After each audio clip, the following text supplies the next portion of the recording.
Selamat siang sahabat petani porang dimanapun berada. Kali ini saya mendatangi langsung ke tempat tinggal Bapak Arsad Alo. Bapak Arsad Alo ini adalah salah satu tokoh petani porang yang pertama kali melakukan pembudidayaan besar-besaran di Desa Ranakulan terkait tanaman porang.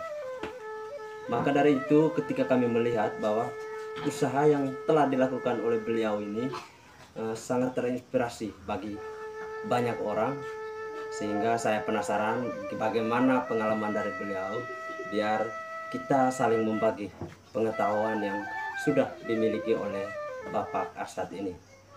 Jadi pada kesempatan ini saya akan menanyakan secara terperinci seperti apa tindakan atau pengalaman yang sudah dilakukan oleh beliau. Selamat siang Bapak Arsad. Selamat siang. Baik Bapak Arsad, kali ini saya akan menanyakan kepada Bapak bagaimana Bapak melakukan hal yang sangat luar biasa khususnya untuk membudidayakan tanaman porang selama ini. Maka dari itu saya menanyakan kepada Bapak, mohon izin Bapak menjelaskan secara terperinci seperti apa pertanyaan dari saya sebentar. Pertanyaan yang pertama Bapak, kira-kira dasar sampai Bapak melakukan pembudidayaan tanaman porang ini seperti apa pemikirannya Bapak?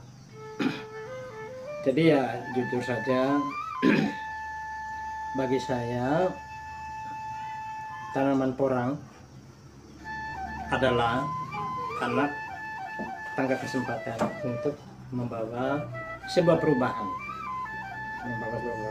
Membawa sebuah perubahan karena tanaman porang adalah tanaman yang multifungsi. Kemudian peluang pasarnya sangat menjanjikan. Itulah yang merupakan dasar bagi saya untuk melakukan budidaya tanaman porang. Seperti itu.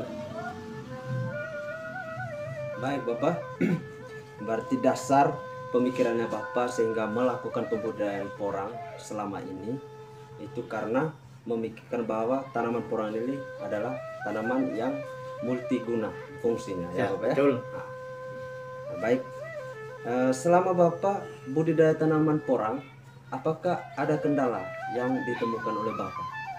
Ya tentu. Ya jujur saja, kita melakukan sesuatu kalau memang tanpa didukungi oleh dana, jadi faktor itulah yang membuat kendala. Karena jujur saja, membuka lahan yang begitu luas, mengolah lahan yang begitu bagus, sehingga harapan kita memperoleh suatu hasil yang maksimal tentu harus didukungi dengan modal. Jadi itulah kendala yang saya alami selama saya melakukan budidaya tanaman porang di Desa Ranakulan ini. Jadi di situ kendalanya. Tetapi saya pada prinsipnya. Tanpa dana saya tetap melakukan budidaya karena memang saya mengacu kepada bahwa tanaman porang adalah salah satu tanaman yang bisa membawa perubahan seseorang. Jadi seperti itu dasarnya. Berarti kesimpulannya Bapak melakukan pembudidayaan besar-besaran porang selama ini hanya karena motivasi di dalam diri sendiri dan punya niat yang kuat sehingga melakukan pembudidayaan porang yang seperti yang kita lihat saat ini Bapak. Ya seperti itu. Baik Bapak, apakah ada tahapan atau langkah-langkah sebelum kita melakukan pembudidayaan porang ini? Mungkin ada pemikirannya Bapak harus memiliki tahapan atau langkah-langkah agar tanaman porang ini nanti akan mendapatkan hasil yang sangat memuaskan. Apakah ada di dalam pemikirannya Bapak? Tentu kita melakukan sesuatu usaha untuk mencapai sesuatu hasil, yang bisa membawa sebuah perubahan. Tentu kita harus memulai punya prinsip terstruktur, Ya. terstruktur, sudah itu apa namanya, sistematik. Ya, ya. Jadi langkah-langkah itulah yang mendorong kita untuk melakukan usaha. Dengan dasar-dasar itulah, maka persiapan-persiapan itu yang paling penting. Mungkin bisa Contoh. disampaikan Bapak, persiapan, misalnya persiapan pertamanya apa, persiapan keduanya apa, mungkin bisa dijelaskan biar teman-teman yang lain bisa mendengar dan mengetahui Ya. pengalamannya Bapak. Jadi contoh, yang paling pertama itu adalah kita persiapkan pembibitan. Setelah kita melakukan persiapan pembibitan itu baik itu biji katak, umbi sedang.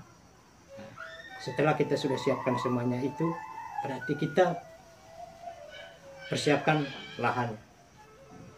Jadi itulah yang paling penting. Kalau kita mau menjadi petani yang betul-betul membudidayakan tanaman porang. Jadi seperti itulah tahapan-tahapan yang kita harus lakukan. Oke teman-teman, jadi ketika kita mau membudidayakan tanam porang, perlu kita harus mempersiapkan seperti yang disampaikan oleh beliau bahwa ada 3 persiapan. Yang pertama persiapan bibit, yang kedua persiapan modal, dan yang ketiga persiapan untuk merawat tanaman porang tersebut. Baik, selanjutnya Bapak, mungkin ada teknik khusus yang dialami oleh Bapak selama ini setelah menanam tanaman porang. Mungkin ada teknis khusus untuk perawatannya sehingga porang tersebut bertumbuh sangat efektif. Mungkin bisa dijelaskan berdasarkan pengalamannya Bapak. Jadi sistem tanam porang itu, kalau pengalaman saya, ada 2 teknis yang perlu kita lakukan. Teknis pertama yaitu secara manual. Teknis ketiga yaitu lewat olah lahan itu, kita bikin teras timbun. Jadi itu adalah sistem penanaman porang yang baik. Nah, sekarang di sini saya ingin mau menjelaskan yang pertama itu secara manual. Kalau memang kita usaha budidaya tanaman porang secara manual, tentu apa yang kita harus siapkan? Tentu yang pertama kita siapkan tali. Apa fungsi tali? Tali itu supaya kita tanam itu dia lurus. Dia lurus. Dan di situ lewat tali itu kita atur jaraknya. Kalau kita secara manual ya, secara manual kita atur jaraknya dari jalur ke jalur, sudah itu dari pohon ke pohon. Jadi tentu yang saya lakukan selama ini, yang saya terapkan baru kalau jarak dari pohon ke pohon, yaitu saya coba 50 kali 50, sedangkan dari jalur ke jalur 80 kali 80, itu jarak dari jalur ke jalur. Jadi seperti itu saya melakukan secara manual, karena memang selama ini saya lakukan budidaya tanaman porang, saya belum melakukan secara olah lahan, yaitu berbentuk teras timbun. Jadi saya lakukan selama ini adalah bentuk secara manual, tetapi hasilnya tentu yang seperti teman-teman lihat yang ada di belakang saya, seperti itulah. Jadi pada prinsipnya tanaman porang, entah itu kita melakukan budidaya itu lewat kita olah lewat berbentuk teras, secara manual pun masih dia pertumbuhannya bagus seperti yang teman-teman lihat. Jadi itu yang lakukan selama ini, karena memang saya lakukan itu secara manual saja. Itu karena dasarnya kendala di modal Bapak ya? Ya. Oke. Terima kasih Bapak. Selanjutnya Bapak, apakah adakah ini Bapak sistemnya ketika kita menanam itu apakah harus kita mengatur jaraknya itu yang paling efektif jaraknya itu antara pohon ke pohon untuk tanaman porang itu Bapak kira-kira berapa senti atau berapa meter Bapak? Jadi tentu seperti apa yang tadi saya barusan saya Ya. lewati menjelaskan Ya. jaraknya itu. Ya. Nah, jadi yang saya lakukan selama ini, yaitu 80 itu adalah jarak dari jalur ke jalur. Sedangkan jarak dari pohon ke pohon yaitu 50-60 cm itu dari pohon ke pohon itu jarak. Mengapa saya tanam porang secara manual itu pakai jalur? Ya. Yang paling penting kita tahu, tanaman ini adalah tanaman yang beda dengan tanaman yang lain. Tanaman porang, dia nampak itu dia hitung bulan, hanya 4 bulan. Kita lihat, setelah itu dia hilang. Ya. Benar. Nah, itulah dasar pemikiran saya pakai jalur. Nah, sudah itu jaraknya diatur dari pohon ke pohon, sehingga dalam proses panen kita tidak terlalu begitu makan modal untuk biaya operasionalnya. Jadi seperti itu dasarnya yang saya lakukan. Oke Bapak, berarti dasarnya agar ketika panen nanti mempermudah kita untuk menggali tanaman tersebut. Baik Bapak, apakah ada faktor yang dapat mempengaruhi pertumbuhan tanaman porang? Apakah ada faktor secara alam atau secara dibuat Bapak sehingga dapat mempengaruhi proses perkembangan pertumbuhan pada tanaman porang? Tentu yang paling penting kita tahu sifat dasar daripada tanaman porang. Ya. Karena memang di setiap tanaman itu punya kelebihan dan punya kekurangan. Ya. Yang pertama saya ingin mau menjelaskan sesuai dengan pengalaman saya ya. Ya. Sesuai dengan pengalaman saya. Saya mencermati tanaman porang itu terlalu lindung tidak cocok. Bukan berarti dia tidak tumbuh. Dia tetap tumbuh. Dia tetap tumbuh, tetapi dia sangat mempengaruhi besar umbinya. Baik itu umbi maupun biji kataknya. Karena kalau dia terlalu rimbun, pohonnya tinggi, batangnya besar, tetapi umbinya kecil. Juga sebaliknya, kalau dia lahan dia terbuka, lahan terbuka, ini pengalaman saya, pengalaman tidak terlalu tinggi, kurang besar batangnya, tetapi hasilnya cukup memuaskan. Walaupun semuanya itu tergantung daripada bibit yang kita tanam. Nah, jadi seperti itu ya.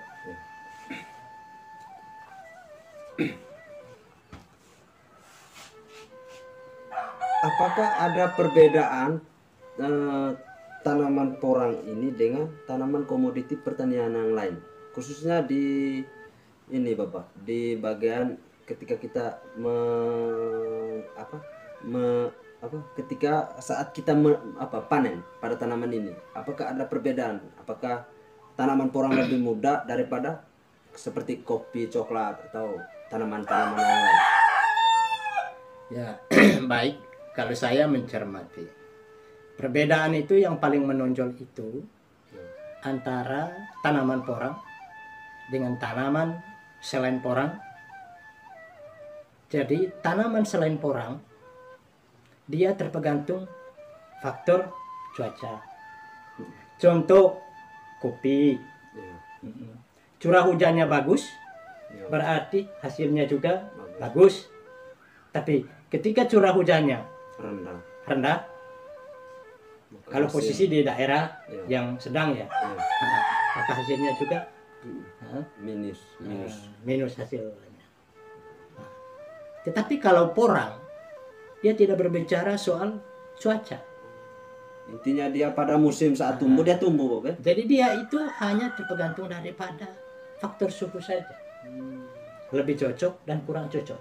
Jadi suhu yang sangat bagus untuk tanaman porang ini, Bapak, kira-kira suhu berapa derajat ya, Bapak? Ya, kira-kira kalau Ranakulan ini kan sekitar suhu di antara 60 atau 70 derajat. Berarti kategori daerah suhu sedang, Bapak, ya? Iya, ya. Nah, jadi itulah yang mungkin teman-teman lihat apa yang Ya. ada di layar, itulah Ya. itulah Keadaan porangnya, keadaan porang di Desa Ranakulan karena memang suhunya mendukung. di sekitar seperti apa yang saya jelaskan. Ya, ya. Tetapi teman-teman sekalian, bukan berarti baik itu suhu yang di atas 80 derajat maupun suhu yang ada di bawah 60 derajat, bukan berarti dia tidak hidup.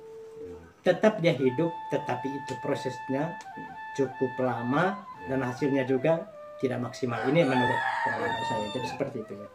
Berarti teman-teman jangan putus asa ya. Ya. Jika di wilayah Bapak atau teman-teman suhunya di bawah 60 dan di atas 70, jangan putus asa. Pasti ada jalan keluarnya. Intinya kita punya niat dan punya tekad untuk mengatasi keadaan suhu yang ada di wilayah teman-teman semua. Baik, selanjutnya Bapak. Menurut pengalamannya Bapak, panen porang yang bagus itu kira-kira usia berapa bulan atau berapa tahun? Jadi begini, setiap tanaman itu saat panen itu yang paling penting itu adalah matang. Nah, jadi yang sebenarnya tanaman porang itu dia tidak beda seperti kopi, coklat. Kopi itu dikatakan matang ketika dia sudah merah, itulah matang. Demikian juga tanaman porang. Tanaman porang itu yang sebenarnya panen yang bagus itu adalah panen umbi matang. Bagaimana kira-kira kita bisa memanen umbi yang sudah matang? Tentu ada acuannya. Ada acuannya. Karena memang tanaman porang itu dia memiliki dua yang berbentuk umbi. Yang istilahnya di atas daun itu adalah biji katak. Di bawah itu umbi. Jadi hancur daun itu tergantung daripada matang biji katak. Maka prinsipnya biji katak itu dia bukan dipetik, tetapi itu dipungut. Kalau memang dia sudah matang, pasti batangnya itu dihancur. Karena memang batang bijinya itu pasti sudah matang. Tetapi sebaliknya, kita coba-coba dengan cara memetik buah katak, pasti itu tidak efektif, Bapak ya. rusak Dan rusak. dan busuk dia. Busuk karena lecet di bagian bawahnya. Makanya prinsip biji katak itu dia bukan dipetik tetapi dipungut. Ya. Sehingga teman-teman sekalian, teman-teman sekalian, ketika kita memanfaatkan biji katak untuk dijadikan bibit, saya mengharapkan Ataupun mau jual, Bapak ya. Atau mau jual, karena memang ini saya sudah pengalaman. Tidak boleh, jangan kita coba-coba dengan cara memetik. Tetapi kita lakukan dengan cara memungut. Jadi itu pada prinsipnya itu kalau yang berkaitan dengan biji katak. Kemudian yang perlu juga saya ingin sampaikan, ini pengalaman saya. Kematangan umbi dengan biji katak itu dia berbeda. Jadi pengalaman saya tidak sama kematangan itu antara biji katak dengan umbi. Acuan kematangan umbi itu tentu ada pada akar. Ada pada akar. Karena ketika akar itu dia masih ada hubungan antara umbi dengan tanah, berarti umbi itu belum dikatakan matang. karena dia masih membutuhkan Iya. hak dari tanah itu. Iya. Olehnya itu saya mengharapkan kepada teman-teman, kalau menjadi menjadi porang NTT, Iya, kualitas. porang Manggarai Timur. Manggarai Timur, Iya. Flores pada umumnya, Iya. jagalah kualitas. Itu yang paling penting, yaitu kematangan itu yang paling penting yang perlu kita Iya. jaga. Jaga. Di situ tentu ada perbedaan matang dan belum matang. Mm-mm. Jadi belum matangnya begini, kan tadi batangnya sudah hancur. Iya, betul. Jadi dalam benak kita pasti umbinya Iya, sudah matang. Ternyata itu Iya. seperti apa yang saya jelaskan, akar itu yang merupakan acuan Oh, itu pada umbi, Bapak ya? pada umbi. Kenapa? Kalau kita panen, akarnya masih ada hubungan antara umbi dengan tanah. Itu pasti kadar air pada umbi itu dia masih tinggi. Masih tinggi. Jadi umpama berat yang 7 kilo. 7 kilo kita panen masih ada akar. Nah, masih ada akar. Itu pasti kita timbang 7 kilo. Iya. Coba ketika tidak ada akar. Pasti itu ada penyusutan. Ada penyusutan. Karena memang kadar airnya dia Iya. sudah kurang. Sudah kurang. Jadi yang beratnya kurang dari 7 kilo itu adalah berat aslinya. Jadi yang sebenarnya itulah yang dianjurkan. Iya. Panen umbi katak itu adalah panen betul-betul matang. Jadi seperti itu ya pengalaman saya ya. Terus Bapak, menurut pengalamannya Bapak saat kita panen umbi pada pohon porang itu Bapak, apakah ada tanda-tanda di atas permukaan tanah pada tanaman tersebut? Karena tanaman porang nih Bapak, umbinya itu kan ada di bawah tanah dan kita tidak tahu apakah akarnya masih bersangkut paut dengan tanah. Apakah ada tanda khusus supaya kita pastikan bahwa tanaman ini pantas untuk kita ini? Jadi kan pengalamannya Bapak lah. Jadi kan begini. Jadi memang kalau kita mau memakai sistem seperti itu cukup rumit. Cukup rumit. Olehnya itu yang paling penting. Alternatifnya Bapak gimana? Alternatifnya kita hitung bulan. Ya. Hitung bulannya. Jadi 67 itu 6-7 bulan Iya. dari masa pertumbuhan itu, Iya. itulah sudah masuk ke dalam tingkat kematangan. Terus Bapak dari pertumbuhan kan 67 itu kan dia posisi sudah lapuk batangnya Bapak ya. Perkiraannya menurut pengalamannya Bapak kira-kira setelah bulan 67 itu kira-kira yang pasti umbinya itu sudah kualitas atau pantas kita panen itu kira-kira kenanya pada bulan berapa Bapak?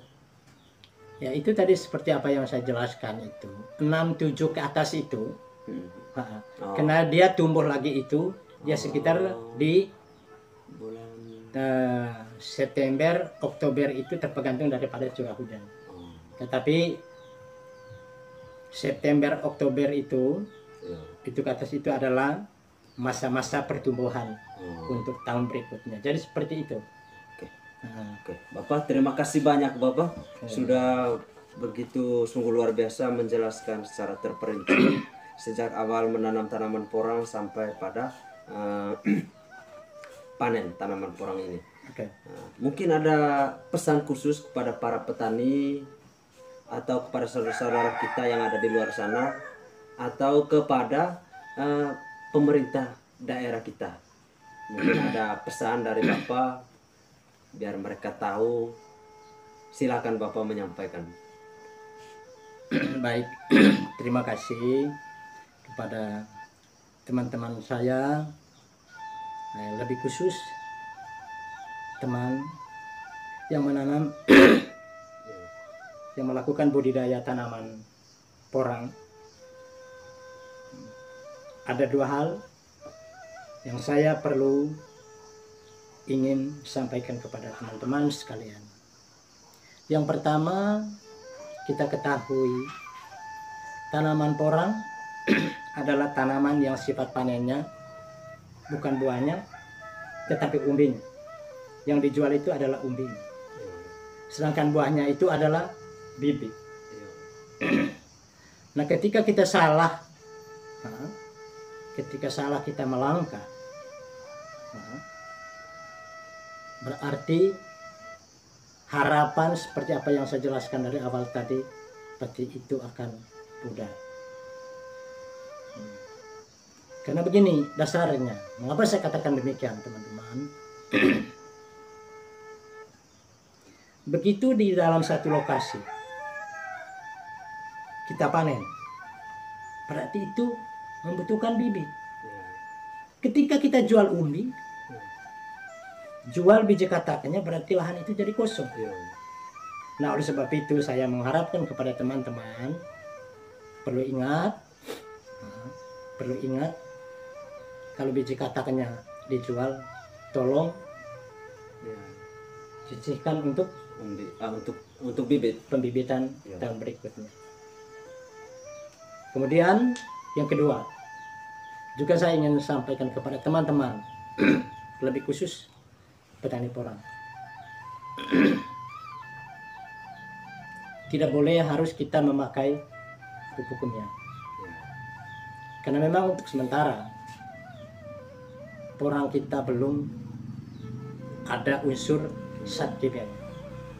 Olehnya itu hindarilah pupuk yang sifatnya ada unsur kimia. Tidak boleh melakukan pupuk tanaman porang. Kemudian yang kedua, untuk pembersihan, matikan gulma pada lahan, jangan kita coba-coba penyemprotan dengan obat herbisida, karena itu sangat mempengaruhi proses pertumbuhan porang dan juga umbi. Jadi itu yang saya harapkan. Mungkin ada pesan khusus kepada pemerintah Bapak, sekaligus sebagai ini pendorong semangat untuk masyarakat. Mungkin ada pesan khusus dari Bapak, silakan Bapak sampaikan.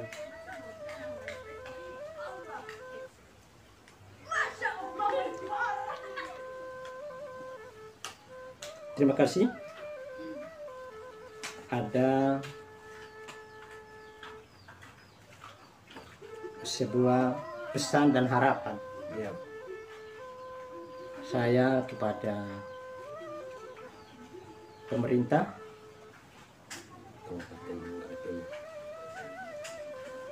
Kabupaten Manggarai Timur,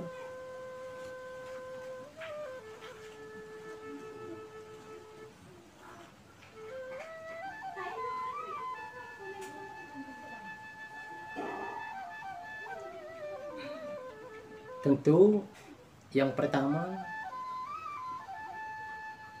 saya menyampaikan harapan dan pesan kepada pemerintah, keterlibatan pemerintah baik itu dari hulu sampai hilir sangatlah penting dalam meningkatkan pengembangan budidaya tanaman porang. Itu yang paling penting, keterlibatan pemerintah. Kemudian yang kedua, sarana dan prasarana supaya menunjang dalam proses usaha petani itu sangatlah penting. Itulah yang sangat penting, sehingga akses petani porang dengan pemerintah, petani porang dengan pembeli saling mendukung. Jadi seperti itu. Jadi itu merupakan harapan saya yang mewakili teman-teman petani porang di Desa Ranakulan, Kecamatan Elang. Jadi seperti itu harapan saya kepada Bapak pemerintah Tapi yang paling penting adalah keterlibatan itu tadi pemerintah dari hulu sampai hilir. Nah, jadi seperti itu. Jadi itu harapan saya kepada pemerintah, bersama Bapak. kepada pemerintah. Juga pada untuk menutupi pertemuan kita pada hari ini, tentu saya ingin menyampaikan sesuatu harapan, yaitu sesuatu yang kita lakukan itu kita selalu optimis, pasti sesuatu itu bisa membawa sebuah perubahan. Ya. Yang terpenting kita optimis. Jadi itu merupakan harapan yang terakhir. Kemudian daripada itu juga jangan marah ya. Ya. Saya ada sesuatu yang saya ingin sampaikan. Aku hadir membagi kasih. Aku nampak demi harapan. Terima kasih. Oh, sungguh luar biasa. Terima kasih Bapak Arsat. Terakhir pertemuan kami hari ini dia menitipkan yang kalimat yang sungguh luar biasa dan itu sangat bermakna. Baik bagi diri saya ataupun bagi teman-teman yang menonton video saya ini. Bahwa dia hadir karena kasih, kemudian dia nampak karena ada harapan. Jadi yang dia lakukan saat ini adalah nampak sudah ada. Tinggal berapa langkah lagi harapannya akan muncul di dalam dirinya ataupun di dalam keluarganya ataupun kepada kita semua. Jika kita betul-betul mengikuti atau menjalankan kegiatan yang seperti dilakukan oleh Bapak Arsat. Oke teman-teman, itu saja yang saya bagikan pada kesempatan ini. Jika ada salah kata dari kami, saya dan Bapak Arsat, mohon dimaafkan.